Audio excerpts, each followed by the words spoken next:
এইচএসের third semester শেষ হয়েছে September মাসে। এরপর তোমাদের যে ফোর্থ সেমিস্টার পরীক্ষা হবে সেটা ফেব্রুয়ারি মাসে মোটামুটি 12 তারিখ নাগাদ। কিন্তু তার আগে এই যে তোমাদের থার্ড সেমিস্টার শেষ হওয়ার পর অনেক কিন্তু স্কুল ছুটি আছে, এবং এই স্কুল ছুটি বলতে ধরো এই মাধ্যমিকের হয়তো টেস্ট পরীক্ষা আছে, তখন তোমাদের স্কুল ছুটি থাকবে। আবার অনেক স্কুলে ফাইনাল পরীক্ষা থাকবে, সেইখানেও কিন্তু স্কুল ছুটি থাকবে।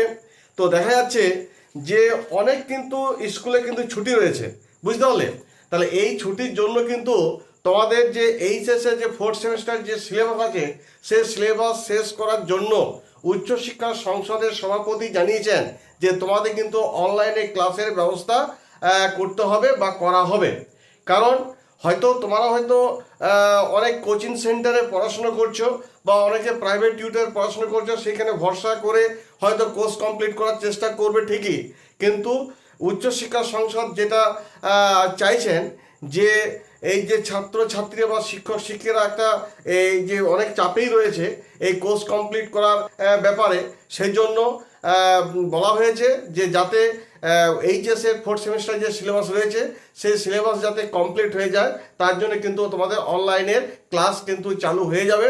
হ্যাঁ, তো এই জন্য কিন্তু ব্যবস্থা চলছে, তো তোমরা সেটা ক্লাস করবে। তো এই ছিল আজকে একটা ছোট্ট নিউজ যে তোমাদের অনলাইনে ক্লাস শুরু হবে, এবং তোমাদের মোটামুটি আর বেশি সময় নেই, মাত্র 4 মাস টাইম আছে। অর্থাৎ এখন চলছে অক্টোবর, নভেম্বর, ডিসেম্বর, জানুয়ারি, ফেব্রুয়ারি, অর্থাৎ এই 4 মাসের মধ্যে তোমাদের কোর্স কমপ্লিট হবে কি হবে না, সেই জন্য একটা শিক্ষা সংসদ থেকে একটা চিন্তা ভাবনা করেছে তোমাদের কিন্তু অনলাইনে ক্লাস হবে। তো যাই হোক, এই ছিল একটা ছোট্ট নিউজ।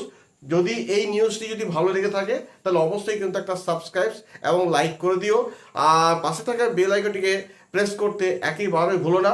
যারা ইউটিউব থেকে এই চ্যানেলটি দেখছো অবশ্যই সাবস্ক্রাইব করে দেবে, আর যারা ধরো এই ফেসবুক থেকে এই চ্যানেলটি দেখছো তোমরা কিন্তু অবশ্যই লাইক করে দিও এবং কমেন্ট করবে যে তোমাদের এই ভিডিওটি কেমন লাগলো। ধন্যবাদ।